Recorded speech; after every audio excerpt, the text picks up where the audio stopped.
Good morning and thank you for joining us. Let's start today's technical analysis with the euro-dollar pair and recent events during the markets. Greg?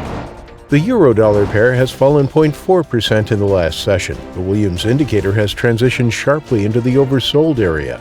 Twitter stock has lost 0.5% in the last session. The Williams indicator has shifted into the positive zone. The sterling-dollar pair has lost 0.6% in the last session. The ultimate oscillator has gradually diminished into the neutral zone. The Aussie-dollar pair has lost 0.1% in the last session. The ATR has moved into low volatility territory. Thank you for your insightful trading ideas. Moving on to world headlines. The crypto market is still digesting PayPal's move to allow crypto on its platform, with more and more stating that this constitutes the critical mass for mainstream crypto adoption.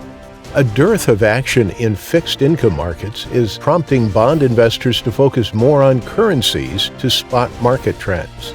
Negative interest rates would punch a big hole in UK banks' profits without necessarily delivering the intended lifeline to Britain's frail economy. Senior bankers have warned. Thank you for this. Now coming up, today's major economic events. The Canadian BOC interest rate decision will be released on Wednesday at 1400 GMT. The Japanese BOJ interest rate decision Thursday at 2:30 GMT. The U.S. initial jobless claims Thursday at 12:30 GMT. The Eurozone's ECB interest rate decision Thursday at 12:45 GMT. The Japanese unemployment rate Thursday at 23:30 GMT.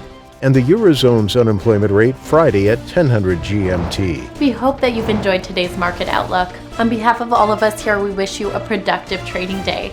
Be sure to join our next review for the latest news and events from the financial markets.